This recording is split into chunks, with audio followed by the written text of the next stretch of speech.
সেনাবাহিনীকে যদি আপনি গরুর হাটির দালাল বানায় ফেলেন, গরুর দালাল, যেটা আমরা খবরে শুনতে পাচ্ছি, আপনি বিশ্বাস করেন মানে সেনাবাহিনীর প্রতি যে আমার মিনিমাম শ্রদ্ধাবোধ সেটাও এখন নষ্ট হয়ে যেতে যাচ্ছে।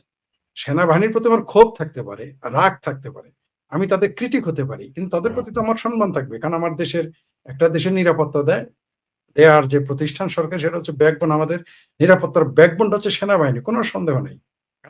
আমি তো গিয়ে যুদ্ধ করবো না, আমি তো সীমান্তে গিয়ে যুদ্ধ করবো কখন, যখন আমার সেনাবাহিনীরা ফেল করবে, আমার দেশ মাতৃকা বিপদে পড়বে, তখন অবশ্যই আমি যাব। কিন্তু তার আগে তো আমার নিয়মিত বাহিনী যাবে, বা আমি তার সাথে যাব। তাকে ছাড়া তো আমি আমার, ধরেন কালকে কোনো দেশ আমার দেশকে আক্রমণ করলো, আমি তো আমার সেনাবাহিনী ছাড়া আমরা সেই যুদ্ধে জিততে পারবো না, কারণ আমি তো প্রশিক্ষিত নই। আমি আমার জজবা দিয়ে তার সাথে আমি যেতে পারি, কোনো সন্দেহ নেই, যাবো, আমাদের যেতে, আমার দেশ রক্ষা করতে অবশ্যই সেনাবাহিনীর সাথে আমরা কাঁধে কাঁধ মিলিয়ে লড়বো, কোনো সন্দেহ নেই। এমনকি তাদের যদি মেরে ফেলে আমাদের সাধারণ জনগণ মৃত্যুর জন্য প্রস্তুত থাকে, কোনো সন্দেহ নেই। কিন্তু সেই সেনাবাহিনীকে যখন শুনি যে তাদের নাকি গরুর দালালদের সাথে হাটে বসাবে, আজকের নিউজ এসেছে, তবে কেন তার সমালোচনা করবো না? সে তার নিজের সম্মান কতটুকু নিচে নামিয়ে ফেলেছে। আমার ভাবির পোলারা তাদের কানে ধরে ঘোরায়, ভাবির পোলারা তাদের কাঁধে চড়ে ঘুরে। আরেকজন আছে টাকলা ফুয়াদ নাকি বালিস্টার, সে সেনাবাহিনী ডিজিএফ এর অফিসে ইট খুলে নিতে চায়। আমি তো সমালোচনা করি, তারা তো খুলে নিতে চায়, তারা কুকুর বলে সেনাবাহিনীকে। আমি তো এখন পর্যন্ত যত সমালোচনা, আমার সেনাবাহিনীকে তো, আমার প্রিয় সেনাবাহিনী কুকুর বলি নাই, বলছি তাদের গাদ্দার বলেছি। যারা গাদ্দারি করেছে তাদের তো কুকুর তো ভালো, কুকুর তো গাদ্দারি করে না। এরা কুকুর বলেছে, এরা ডিজিএফ এর অফিসের খুলে নিবে, এরা ওয়াকারকে ধরে আনবে, এগুলো বলেছে তারা। তারা ক্যান্টনমেন্ট চালিয়ে দিবে, ক্যান্টনমেন্ট দখল করবে বলেছে। আমরা কিন্তু তা বলি নাই, আমরা বলেছি সেনাবাহিনী ব্যারাকে ছিল, ব্যারাকে ফিরে যাবে। হঠাৎ করে সেনাবাহিনী, এদের কপালে শনি আছে, যেটা আপনার সাথে আগেও চ্যালেঞ্জ, যদি তারা আমার বক্তব্য শুনে থাকে তাহলে ধন্যবাদ তাদের, বা কেউ আমার বক্তব্য তাদেরকে পৌঁছা দেয়, তাও আরো ধন্যবাদ। তারা যদি না ফিরে যায়, এদের মিশন আগামী ডিসেম্বর মধ্যে তারা ফিরে না গেলে আপনি নিষেধ থাকেন এদের, এদের মিশনে ওই ওই তারা যাদের হয়ে এখন বাংলাদেশকে মুসলেখা দিতে সহযোগিতা করেছে, তাদের পক্ষ, তারাও তার পক্ষ নিয়ে তার মিশন রক্ষা করতে পারবে না। সারা বাংলাদেশের সেনাবাহিনীর উপরে সবচেয়ে বেশি নজরদারি চলতেছে, এটা কি তারা জানে? এই খবর তারা জানে না। আমি চাই না আমার দেশের সেনাবাহিনী মিশন বন্ধ হয়ে যাক এই বাটপারি করার জন্য। এরা তো বহু ব্যবসা বাণিজ্য করে, মানে এদের কপালে শেষে মিশনটা কেটে যাবে যদি তারা ব্যারাকে ফিরে না যায়। ব্যারাকে বরং উল্টো তারা বলতেছে প্রশাসনের সাথে তারা কাজ করবে, সিভিল প্রশাসনের সাথে। কেন আপনারা না বলেন ব্লাডি সিভিলিয়ান? এখন ব্লাডি সিভিলিয়ানদের সাথে আপনারা ব্লু ব্লাড আলারা কাজ করবেন, আপনাদের ইজ্জত খতরেমে যাবে না? আপনারা যখন আমার ভাবির পোলা নাহিদকে কাঁধে নিয়ে ঘুরেন, তখন আপনাদের ইজ্জত যায় না? আপনারা যখন জামাতের অফিসে গিয়ে সেনাবাহিনী পোশাক করে মিষ্টি খান, আপনাদের বাংলাদেশের সেনাবাহিনী পোশাকের উপরে পা দিয়ে যখন জঙ্গলি মোল্লারা নামে ওয়ালবে, তখন আপনাদের ইজ্জত যায় না? আজকে তাহলে ব্লাডি সিভিলিয়ান বলে গালি দিলেন, সেই ব্লাডি সিভিলিয়ানদের তো কাঁধে নিয়ে আপনারা ঘুরেন।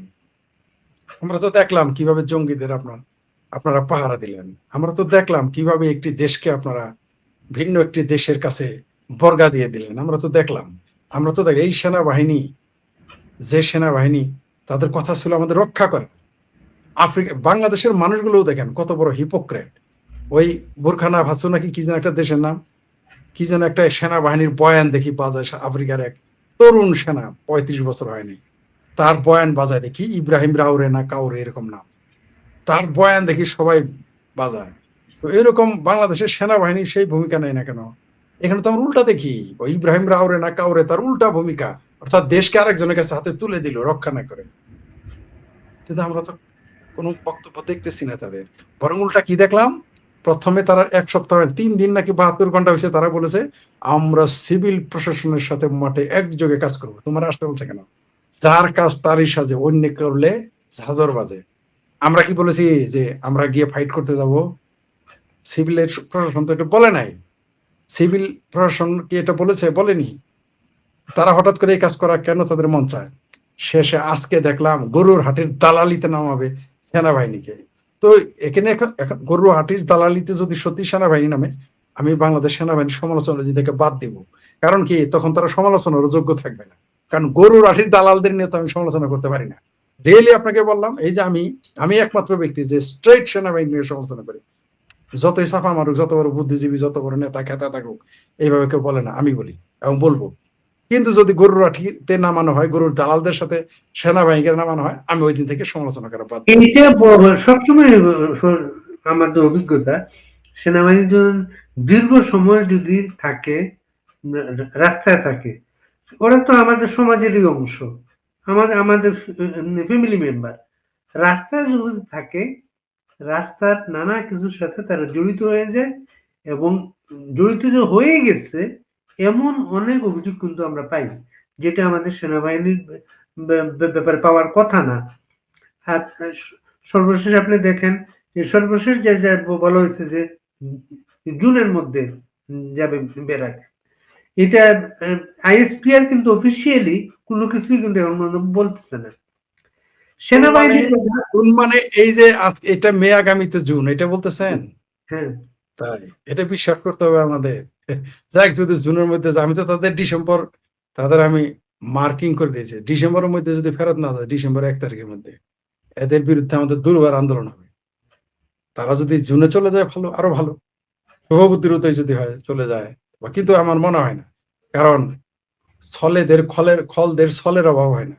আবার কোন ছলে চলে আসবে? গরুর হাটির লোক যারা, গরুর হাটের দালালির যারা করতে নামতেছে সেনাবাহিনী, তাদের নজর কত নিচে চলে গেছে। আর যাবে না কেন?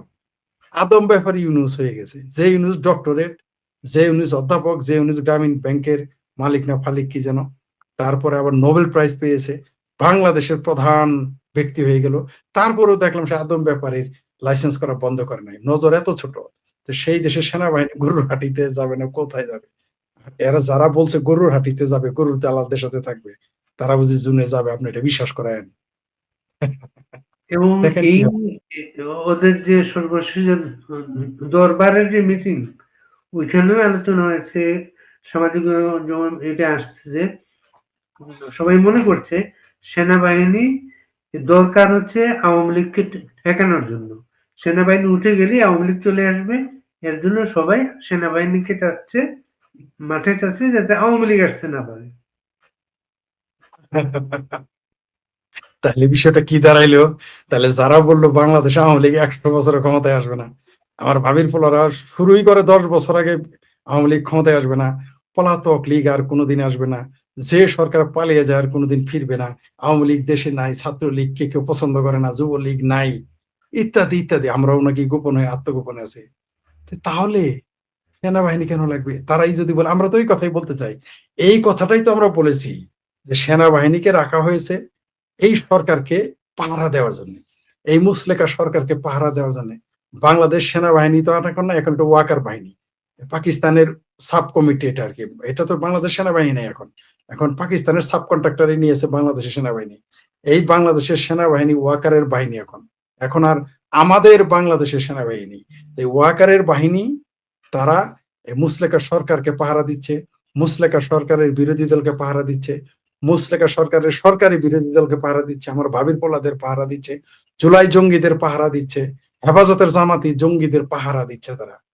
তো সেই জন্য তারা তো ভয় পাবেই, কারণ এরা চলে গেলেই সেনাবাহিনী আমাদের মুক্তিযুদ্ধের মাধ্যমে সৃষ্ট সেনাবাহিনী, সেই সেনাবাহিনী জাতির পিতা বঙ্গবন্ধুর ভাস্কর্যটাকে সেই কিন্তু ভাঙ্গায় নেতৃত্ব দিয়েছে।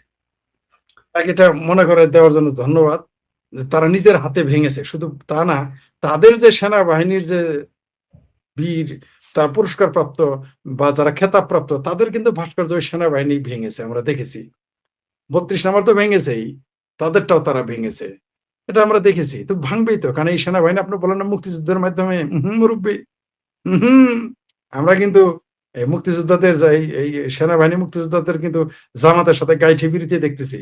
একজন অলরেডি ঘোষণা দিয়ে মেজর আখতারুজ্জামান জামাতে চলে গেছেন, কর্নেল অলি আশপাশ দিয়ে ঘুরে। এগুলো তো গুপ্ত ছিল, আরো গুপ্ত কত আছে আমরা তো জানি না।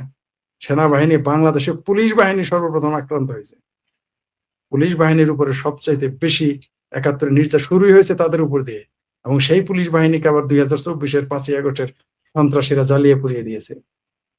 সুতরাং সেনাবাহিনীকে অত নাম্বার দিয়েন না। সেনাবাহিনী যদি মুক্তিযুদ্ধের পক্ষে থাকতো, তাহলে তো মিশরের মতো হতো, এখানে মৌলবাদী শক্তিকে উচ্ছেদ করে দিত, স্বাধীনতা বিরোধী শক্তিকে উচ্ছেদ করতো। আমরা তো উল্টা দেখতেছি, সেনাবাহিনী যদি মুক্তিযুদ্ধের মাধ্যমে গড়ে উঠে থাকে বাংলাদেশের ওয়াকার বাহিনী, তাহলে বঙ্গবন্ধুকে হত্যা করেছে কারা? খোদ জিয়াউর রহমান যে সেনাবাহিনীর ভিতর থেকে এসে তাকে মেরে ফেলেছে কারা? তাকে তো আপনি মারেন নাই, আমরা মারি নাই। জিয়াকে কে মেরেছে? আওয়ামী লীগ মেরেছে? ভারত থেকে শুভেন্দু অধিকারী এসে মেরেছে? এই ফেসবুক লাইভে এসে বর্তমানে জামাতে যোগ দেওয়া মেজর আখতারুজ্জামান বলেছেন, খালেদা জিয়ার প্রায় প্রধান উপদেষ্টাদের একজন, বিএনপির চেয়ারপারসন উপদেষ্টা মেজর আখতারুজ্জামান বলেছিলেন জিয়াউর রহমানকে জামাতিরা মেরেছে, জিয়াউর রহমানকে জামাতের রুকনেরা মেরেছে, মেজর মঞ্জুর জামাতের রুকন ছিল। লাইভে এসে আমার সাথে তিনি এটা বলেছেন। এমনকি এই কথাটা আবার রিপিট করেছে অন্যভাবে মুক্তিযোদ্ধা ফজলুর রহমান, বীর মুক্তিযোদ্ধা, তিনি বলেছেন যে ৭১ সালে জিয়াকে পেলেও যে জামাতিরা মেরে ফেলতো। অবশ্য বিএনপিরা তা বিশ্বাস করে না, বিএনপিরা মনে করে যে তাদের খালাতো ভাই হচ্ছে জামাত, শিবির। আর বিএনপির আইনমন্ত্রী বলেছে, বিএনপির এই মুসলেখা সরকারের, যে জামাত বিএনপি একই বাপ, দুই বাপের এক পোলা। তো সেই দুই বাপের এক পোলা জামাতি পোলাদের পাহারা দিচ্ছে ওয়াকার, আপনি তাকে কি করে বলেন মুক্তিযুদ্ধের মাধ্যমে আমাদের তৈরি এই সেনাবাহিনী? আমি সে বিশ্বাস করি না। তাহলে আজকে জয় বাংলা নিষিদ্ধ হতো না, তাহলে আজকে আওয়ামী লীগ নিষিদ্ধ হতো না, বঙ্গবন্ধুর ভাস্কর্য ভাঙা হতো না, তাহলে জঙ্গিরা ৫ জুলাইয়ের ৫ তারিখে ছাড়া পেত না। আমি বিশ্বাস করি না যে এই বাংলাদেশের সেনাবাহিনীর প্রধান দায়িত্ব পেয়ে সবার আগে গেছিলেন বঙ্গবন্ধুর ৩১ নম্বরে গেছিলেন তিনি। ওইখানে বঙ্গবন্ধুর প্রতিকৃতিতে ফুল দিয়েছিলেন, এরপর টুঙ্গিপাড়া গিয়েছিলেন তিনি। এবং এই সেনাবাহিনী এই গত ইলেকশনটা বাংলাদেশে বঙ্গবন্ধুর দলটাকে বাইরে রেখে ইলেকশন হলো। আর সেনাবাহিনী প্রধান দরবার হলের মিটিং এ বলেছেন এই ধরনের দেশের ইতিহাসে এত চমৎকার নির্বাচন আর আগে কোনোদিন হয় নাই। আমি আগে জানতাম যে শুধু মৌলবীরা মিছা কথা বলে কয় আর মিছা কথা কয় রাজনীতিবিদরা। এই প্রথম জানতাম আকাম কুকাম এরা করে, খুনোখুনি করে জানি, কারণ তাদের কাজই তো খুনোখুনি করা, মারামারি কাটাকাটি করা। বন্দুক তো তাকে তো বন্দুক পাখি মারার জন্য দেওয়া হয়নি, এরা তো পাখি মারার যোগ্যতা নাই। তাই কখনো বঙ্গবন্ধু জাতির জনককে হত্যা করে, যিনি বাংলাদেশ বানিয়েছে, কখনো তার দলেরই তার প্রধান জিয়াকে হত্যা করে। এতে তার কাজ নাই, কাজ না থাকলে খই বাজে। এরা তো কোনোদিন যুদ্ধে কোনোদিন গিয়ে তো একটা পাখি মারতে পারবে না। আপনি লিখে রাখেন, বাংলাদেশের সেনাবাহিনী রিটায়ার্ড আর্মি অফিসার চাপা মারে না, 4 দিনে কলকাতা দখল করবে, 7 দিনে 7 সিস্টার, 10 দিনে দিল্লি, তাই না? এগুলো গল্প মারে না রিটায়ার্ডেরা, যারা রানিং আছে, যারা মানে এই মুহূর্তে চাকরিরত, যুদ্ধে যে একটা পাখিও কোনোদিন মারতে পারবে না। কারণ এদের সারাদিন চিন্তা হইলো যে যে হিজবুত তাহরির কিভাবে দেশে প্রতিষ্ঠিত করবে, কিভাবে মুক্তিযুদ্ধের বিরোধিতা করবে, এগুলো তাদের চিন্তা। তাদের চিন্তা ওগুলো না। আমরা দেখেছি তাদের কার্যকলাপে, আমরা এগুলো নিয়মিত লক্ষ্য করতেছি। কারণ আপনি কে, আমি কে, আমাদের কার্যকলাপের, আমাদের যে ফিরিস্তি আছে কাজের, সেগুলো যাচাই বাছাই করলে তো বোঝা যায় এরা পাখি মেরেছে কোনোদিন না, করতে পারবে এরা। তাই তারা এগুলো আকাম করে। আর যে সুন্দর মিথ্যা কথাটা বললো, ইতিহাসে নাকি সবচেয়ে ভালো নির্বাচন, বাংলাদেশের সবচেয়ে বড় দলটি নিষিদ্ধ করা যদি ইতিহাসের ভালো নির্বাচন হয়, তাহলে আগামীতে যখন আমরা নির্বাচন করব জামাত এবং হেফাজত এবং বিএনপি কে নিষিদ্ধ করে, সেটা তো ইতিহাসের আরেক ঐতিহাসিক নির্বাচন আমরাও করবো। তখন যেন দেখবো আমরা কে কি বলে। তখন বুদ্ধিজীবীরা কি বলে। একটা বাংলাদেশের বাঙ্গ বুদ্ধিজীবীদের এই কথা প্রতিবাদ করতে দেখেছেন নির্লজ্জ, বেহায়া, বেলাজ এবং সুবিধাবাদী বুদ্ধিজীবীদের এই কথা প্রতিবাদ করতে দেখেছেন একটা বাক্য লিখতে, মুরুদে তাদের কোলায় নাই। কিন্তু শেখ হাসিনা, বঙ্গবন্ধু, আওয়ামী লীগ ৭১ নিয়ে আওয়ামী লীগ ক্ষমতায় থাকতেও যখন আওয়ামী লীগ ১৭ বছর কথা বলতে দেয় নাই, পেশাব করতে দেয় নাই, বদবায়ু ত্যাগ করতে দেয় নাই, তখনও কিন্তু তারা টিভি চ্যানেলে এসে গালাগালি করেছে। কিন্তু এখন তাদের মুরুদে কোলাইতেছে না সেনাবাহিনীর এই বাক্যের বিরোধিতা করা, যে ইতিহাসের এটা কিভাবে সুষ্ঠু নির্বাচন হলো। এত বড় একটা ডাহা মিথ্যা কথা বলে গেল এই ওয়াকার সেনাপ্রধান বললে বলবো এখন, কারণ হইলো মিলিটারি প্রধান। তার এই হিম্মতটা কেমনে হইলো? এখন তার কথা, এখন একটা বুদ্ধিজীবীর মুরুদে আর কোলাইতেছে না বলতে। এই দেশে বুদ্ধিজীবীরা আরো কার কথা কি বলবো, কয়জনের কথা, এই দেশে বুদ্ধিজীবী